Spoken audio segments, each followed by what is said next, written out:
1923, the city, Munich. Once a shining example of German progress, now is ravaged by unemployment and hyperinflation. Over the course of the last 48 hours, young politician Adolf Hitler, inspired by Mussolini's march on Rome, led over 3,000 armed supporters to take control of the local government before marching on Berlin itself.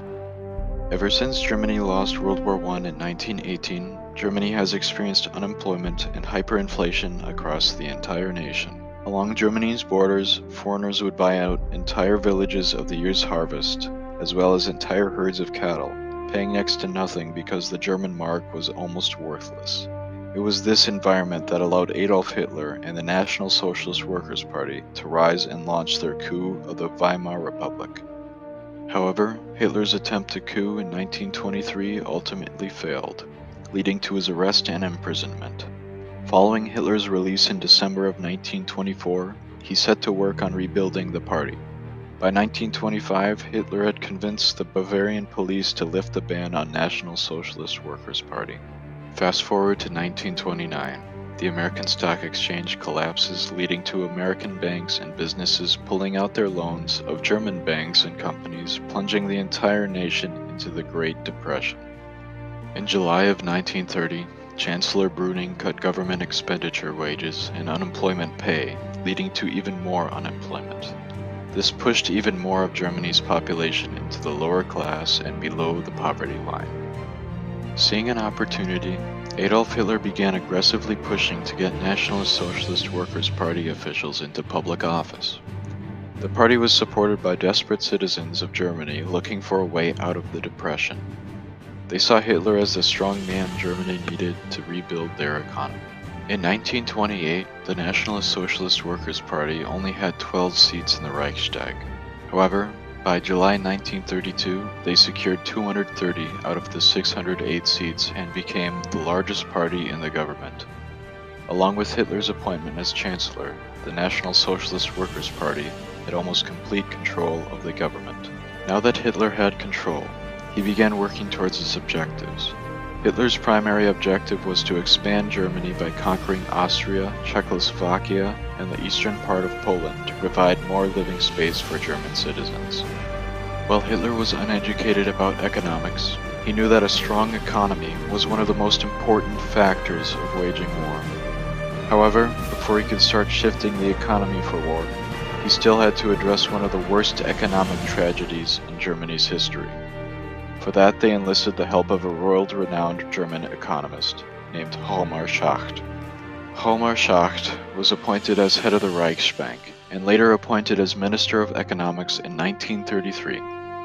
One of his first actions was to establish the Office for Banking to regulate the banking system in order to ensure another collapse of the German economy would not happen again. The bulk of Schacht's plan to rebuild the economy consisted of deficit financing, public infrastructure, and privatization. Deficit financing was spending money the government did not have.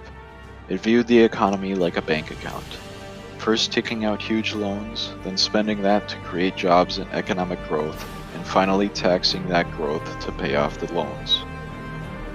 A good deal of money that was acquired through loans took the form of massive infrastructure projects and government contracts. The Reichsbahn was one such infrastructure project that started in 1933 under Schacht's leadership. It was used to ship large amounts of goods of freight throughout the Reich.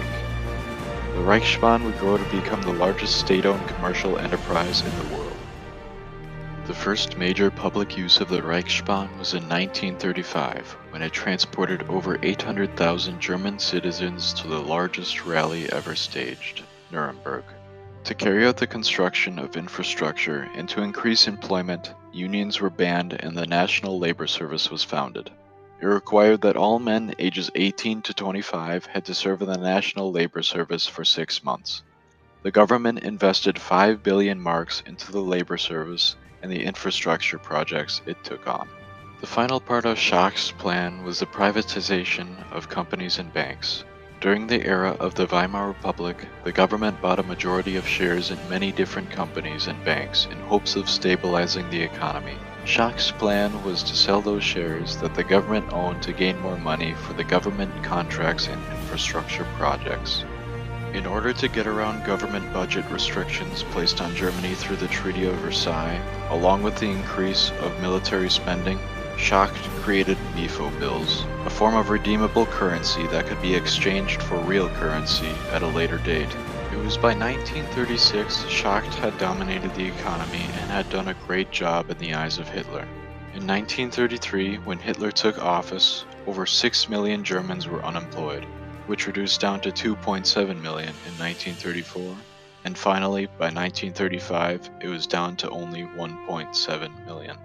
Later, in 1936, the Reichsbahn rail network and its many facilities across the Reich are upgraded again for the 1936 Berlin Olympics.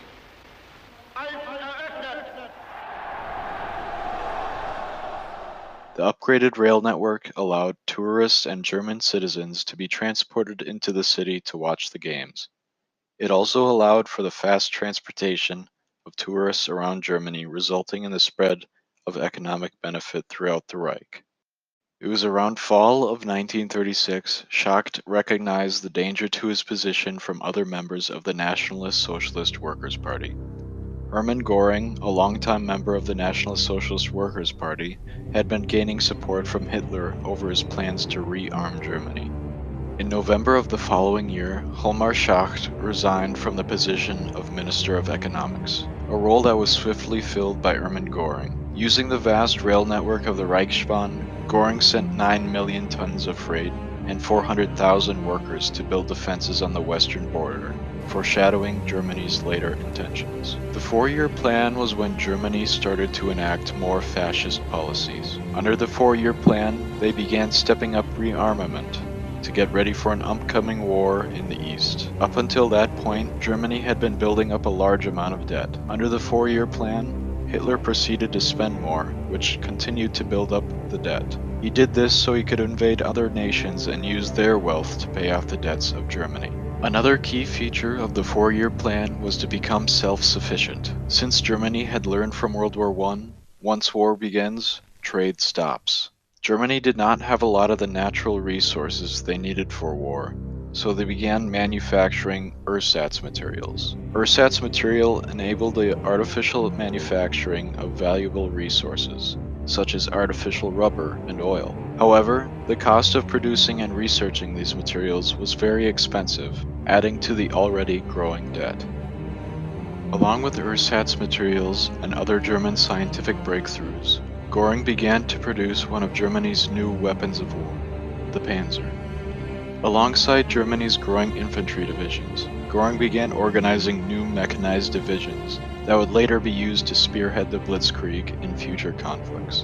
In 1938 and 1939, Hitler, using the stabilized economy, the repurposed Reichsbahn, and the revitalized industry, was able to launch the invasion of Austria and Czechoslovakia. Following the advance of the German army, work details were dispatched to expand the Reichsbahn rail network into Austria and Czechoslovakia.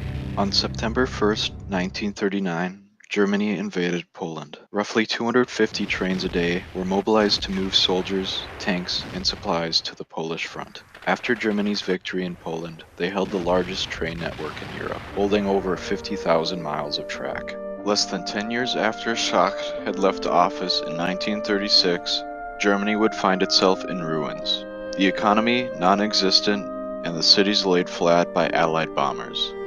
Hermann Göring and Hjalmar Schacht would find themselves on trial at Nuremberg for their involvement. The industrial policies by Hjalmar Schacht and Hermann Göring in Germany between 1933 and 1938 allowed for the foundations of World War II and the atrocities that followed to be laid.